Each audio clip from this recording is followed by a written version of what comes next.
My name is Mark. I used to be a man who believed in the structural integrity of a perfect life, much like I believed in the blueprints I meticulously drafted every day as an architect. My world was built on precision, on carefully calculated angles and solid foundations. And Sarah, my wife, she was the beautiful facade, the elegant finish, the sunlight that made our creation shine. We were, to everyone who knew us, the epitome of a successful, loving couple. Our lives were curated perfection, especially online. Her social media was a masterclass in aspirational living, elegant dinners, exotic vacations, shared laughter that seemed to echo with genuine joy.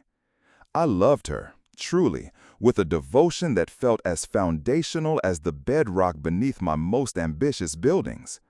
I poured my heart into our shared life, into making her happy, into believing in the flawless narrative we presented to the world, and, more importantly, to each other.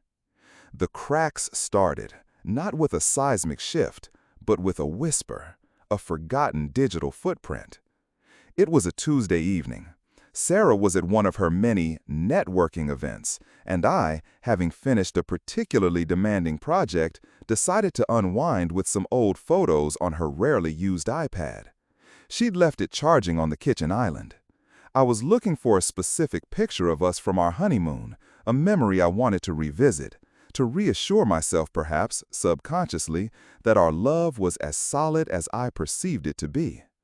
As I scrolled, a notification popped up on the screen, a small, innocent-looking alert from an email client she rarely checked. My gaze lingered for a moment. Then, curiosity, a fleeting, almost guilty impulse, made me tap it. It was a booking confirmation, a luxury boutique hotel, 2 nights, a city 1,000 miles away. The dates were unmistakably for a weekend she had told me was a girls' retreat, a much-needed escape with her college friends. My heart didn't just sink, it shattered. Cleanly, silently, like a pane of reinforced glass hit by an invisible force. The name on the booking wasn't hers alone. It was hers and another man's. A name I vaguely recognized from her work circles, a slick, too confident charmer I'd always instinctively disliked. The world tilted. The vibrant colors of our pristine kitchen faded to a dull gray. The perfect silence of our home became a roaring echo chamber of betrayal. It wasn't just the fact of another man. It was the meticulous lie, the effortless deception, the way she had looked me in the eye, kissed me goodbye, and spun a tale of sisterhood and relaxation, all while planning a weekend of desecration. The betrayal was like a virus, infecting every memory, every shared smile, every intimate moment we'd ever had. I sat there for what felt like hours, the cold light of the iPad illuminating the wreckage of my trust. My hands trembled, not with rage, but with a profound, bone-deep tremor of disbelief. How could the woman I loved, the woman who shared my bed, my dreams, my very life, be capable of such calculated cruelty? The ache in my chest was not merely heartbreak, it was the pain of a foundation collapsing, of a grand design proving to be rotten at its core. I wanted to scream, to smash the iPad, to confront her the moment she walked through the door. But a colder, more insidious thought began to take root in the ruins of my love. Confrontation? What would that achieve? A tearful apology? A hollow promise? Sarah was a master of performance. She would play the victim, spin another narrative, and I would be left with the shards of our life, still unsure what was real and what was another one of her carefully constructed illusions. No, my mind, the architect's mind, began to calculate. It began to design. My anger wasn't explosive. It was a slow, burning inferno, refining a steel-like resolve. I would not give her the satisfaction of seeing my pain, of witnessing my weakness. I would not allow her to control the narrative of our ending. Instead, I would build something new, something that would expose her, not with my words, but with her own. My revenge wouldn't be loud or destructive in the physical sense. It would be a deconstruction, a slow, meticulous unraveling of her carefully curated image, using the very tools she wielded so effectively, the digital world. I started planning. Days turned into weeks. Sarah continued her life, blissfully unaware that her husband was no longer her loving partner, but a silent, observant predator. I became a ghost in my own home, going through the motions, nodding at her stories, even smiling at her carefully placed compliments. Inside, I was gathering data. I remembered every detail of her digital presence, every throwaway post, every photo caption, every seemingly innocuous detail she'd ever shared. My architectural training, my precision, my ability to see the whole picture while focusing on the smallest components became my weapon. My plan was to create a retrospective, a grand public celebration of our journey, a series of posts, videos, and articles that would appear to be a loving tribute to our shared life. But within this beautiful, nostalgic narrative, I would embed the truth, like invisible structural flaws designed to bring down the entire edifice. The first phase was agonizing.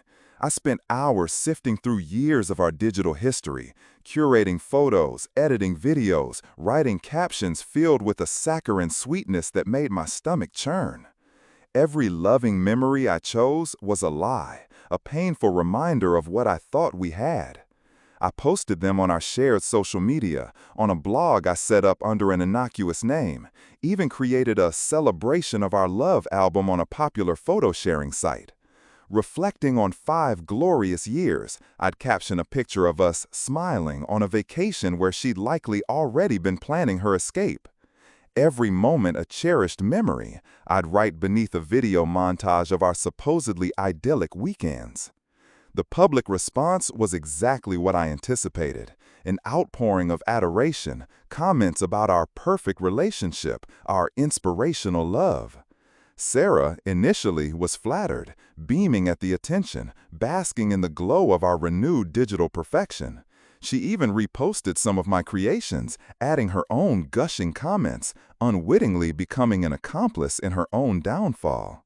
This was the painful irony, the sharpest blade in her arsenal.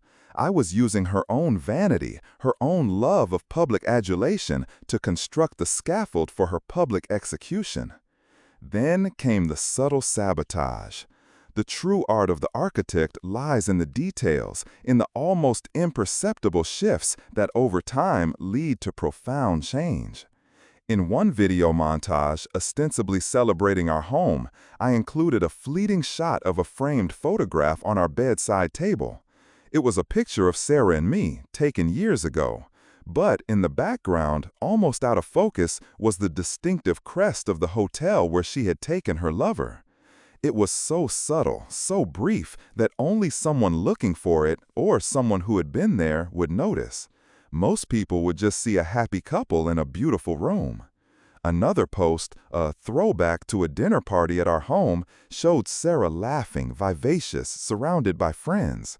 But I subtly brightened the corner of the frame, revealing a half-empty bottle of a specific vintage wine, one she claimed to have discovered with me, but which I had now confirmed was the same wine served at the restaurant where she'd been seen with her lover weeks before her supposed discovery.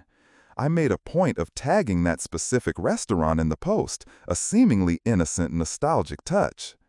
I compiled a 10 Things I Love About My Wife blog post, gushing about her spontaneity, her adventurous spirit, her love for travel. Among the heartfelt sentiments, I slipped in a reference to her unwavering commitment to our shared future. Then, just a few sentences later, a seemingly innocuous anecdote about a spontaneous weekend trip she took, making sure to mention a detail, a specific, obscure local delicacy she raved about that matched the menu of a cafe near the hotel where she had betrayed me. I edited an old photo of us on a scenic hike, cropping it ever so slightly to include in the far background a blurred sign for a specific trail, a trail I knew she had supposedly explored on another one of her girls' trips, but which I now knew was near her lover's cabin. Each reveal was like a single drop of poison, almost imperceptible on its own, but accumulating slowly, seeping into the public consciousness and into Sarah's own awareness. The genius of it, I realized with a chilling satisfaction, was that each clue taken in isolation was utterly deniable. It was just a coincidence, a background detail, a nostalgic memory. But woven together, a mosaic of undeniable truth began to form. The shift in Sarah was gradual. At first, she reveled in the renewed attention. Then, I saw a flicker of unease in her eyes as she scrolled through one of my posts. A certain photo, perhaps, a certain date or detail. She started spending more time on her phone, not posting, but looking. Her smiles became a little tighter, her laughter a little less genuine. She stopped encouraging me to post, sometimes even subtly suggesting I was overdoing it with the sentimentality. She didn't understand yet, but the seeds of doubt were planted. Her perfectly constructed world was beginning to feel the tremor of a distant, approaching earthquake. The public, her admiring followers, they didn't see the full picture immediately. They saw a beautiful story, but some, the more perceptive ones, the ones who knew us best, started to feel a subtle dissonance. A comment here, a private message there. Mark, that photo of Sarah at the hiking trail, isn't that near? Or, didn't Sarah say she hated that specific wine? The whispers began. Then came the final devastating reveal. I posted a year-in-review video, a highlight reel of our best moments. It began with our anniversary, sparkling with joy. It ended subtly, almost imperceptibly, with a short, 3-second clip. It was from a series of photos Sarah had taken of herself alone on one of her girls' trips, photos she'd confidently shared with me. In this clip, in a mirror reflection, in the background, a man's arm was visible. A tattooed arm. The tattoo was distinctive, a tribal design I'd seen many times on the forearm of her colleague, her lover. The clip was fast, almost a blink-and-you-miss-it detail, but once seen, it could not be unseen. It was the single, undeniable thread that pulled the entire tapestry apart. It was irrefutable. It was Sarah's own content, reflecting her own deception, amplified by my loving tribute. I didn't need to confront her. I didn't need to yell.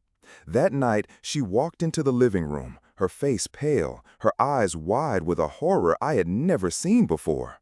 She held her phone, the screen still displaying the comments beneath my video, comments that had moved from adoration to confusion, then to outright speculation and anger. Her flawless public image, meticulously crafted over years, was crumbling before her eyes, pixel by pixel. The phone slipped from her grasp, hitting the soft rug with a dull thud. She looked at me, her eyes begging for an explanation, for an excuse, for anything to make sense of the digital inferno I had unleashed. But I just sat there, impassive, finally free from the need to perform. My revenge wasn't loud. It was the deafening silence of a broken mirror, reflecting the ugly truth she had tried so hard to hide. The satisfaction was fleeting, a bitter taste in my mouth. My perfect life was gone, utterly destroyed. But so was hers. The architect in me had completed his final, most devastating design. I had built her a pedestal of lies, only to pull the supporting beams, one subtle digital post at a time, until her world collapsed around her. As I watched her shattered expression, I realized the cost. I was a man now hollowed out, purged of love, but also purged of the naive belief in perfect structures. The revenge had been meticulously executed, a masterpiece of quiet destruction. But it had also consumed a part of me, leaving behind a landscape barren of the dreams I once held. I was free, yes, but free in a way I never wanted to be. The architect had finished his work, and all that remained was the quiet desolation of the ruins.